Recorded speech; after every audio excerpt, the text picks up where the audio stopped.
From the lawsuit that nearly shut everything down, to the villain role that almost went to two action legends who refused to even stand in the same room, and the prophecy inside the film that unexpectedly came true in real life.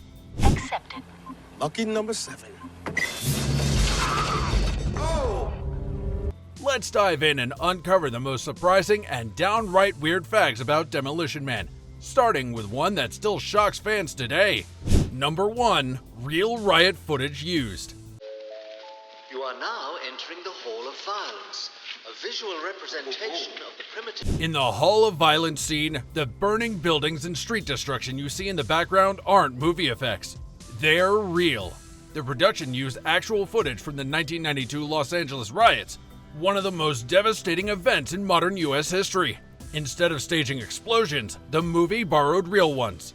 That means when you're watching a Spartan walk through the museum, the flames behind him came from real neighborhoods on real streets during real chaos.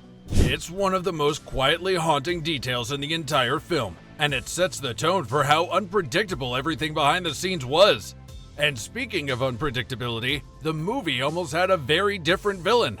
Number 2, the villain that never was. There's Simon Phoenix, one of our first and most illustrious members. The studio wanted a martial arts showdown for the ages. Their dream matchup?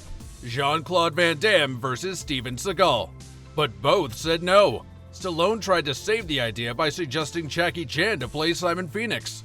Chan loved the idea of working with Stallone, but didn't want to play a villain and disappoint fans.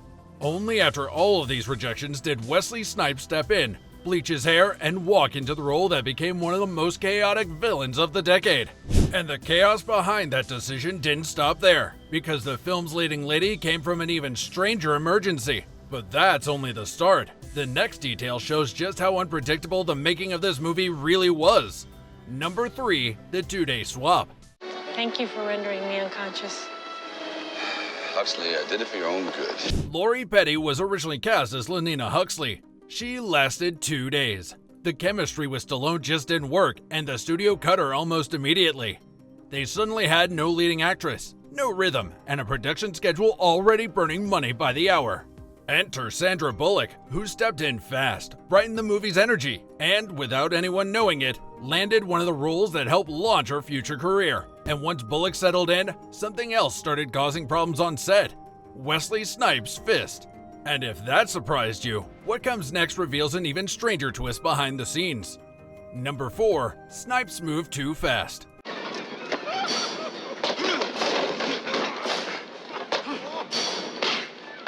You would think an action movie wants fast punches. Not this fast. Snipes was so quick that the cameras couldn't capture his movements clearly.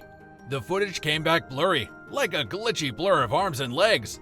The director actually had to pull him aside and say, "Slow down, we can't film you."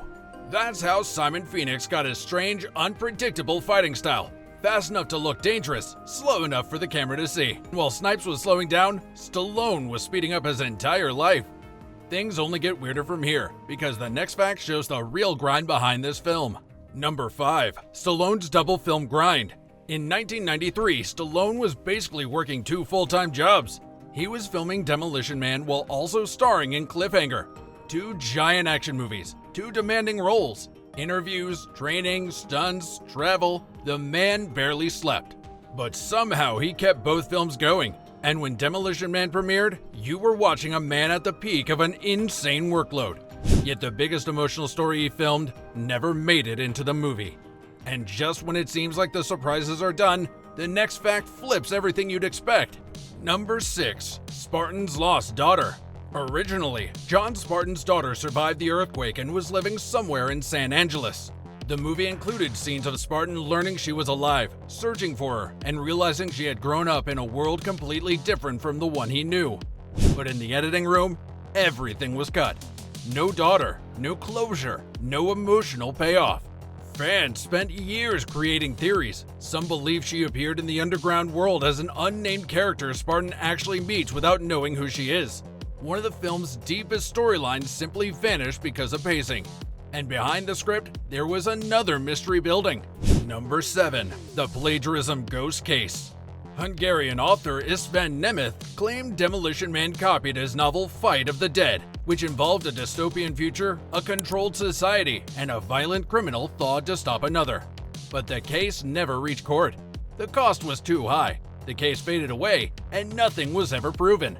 It's one of those Hollywood showdowns, too big to ignore, too vague to solve. And while the accusations floated around, the tone of the movie changed completely. Number 8. Satire turned spectacle. Early drafts were slow, thoughtful satire. Dark humor, heavy commentary, a world meant to feel quietly disturbing. Then producer Joel Silver walked in. If Joel Silver produces your movie, you're going to have explosions. A lot of them. The film turned from a quiet dystopia into a neon-clustered action satire hybrid. Joke or not, the explosions made it iconic. And speaking of iconic, the futuristic city wasn't what you think. Number 9. San Angeles wasn't San Angeles. San Angeles looked sleek, bright, and expensive. It wasn't. The city was actually filmed in Irvine, California, because the production couldn't afford San Diego or San Francisco. Irvine's clean architecture accidentally looked futuristic enough to sell the idea. The future on screen was built from budget shortcuts, but not everything was cheap. Some parts were shockingly real. Number 10. Future cars were real prototypes. Those futuristic cars? They weren't props.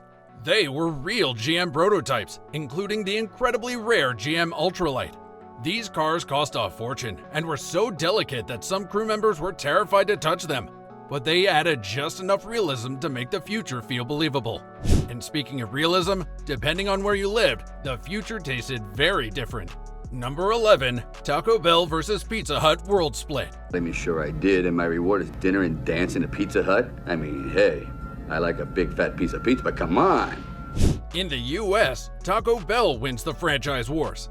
But international audiences barely knew Taco Bell, so the studio changed every single sign in the movie to Pizza Hut. Logos, cups, restaurant doors, everything was reshot or digitally replaced. It's one movie with two completely different restaurant futures. The music also had a strange future of its own. Number 12. Sting's song came first. Sting released Demolition Man way back in 1981, more than a decade before the movie existed. When the film came out, he re-recorded it with a heavier, more futuristic sound, so the movie didn't inspire the song inspired the movie. And the strangest decisions didn't stop there. Number 13. Rambo the Destroyer. In Kuwait, the film wasn't marketed as Demolition Man. It was renamed Rambo the Destroyer because Stallone's fame was so much bigger than the movie title. Audiences thought they were walking into another Rambo movie. And finally, one of the weirdest ripple effects in pop culture. Number 14. Rodman copied Phoenix. Basketball legend Dennis Rodman saw Wesley Snipes with blonde hair and copied it. Rodman's neon hairstyles became part of 90s culture, and it all began with Simon Phoenix's loud, chaotic look. It's one of the strangest real-world side effects of a movie filled with strange ideas. And there you have it. 14 weird and amazing facts about Demolition Man, from real riot footage to vanished storylines to hairstyles that changed sports culture. If you enjoyed this dive into the strange world behind that movie, make sure to like and subscribe. Thanks for watching. Be well.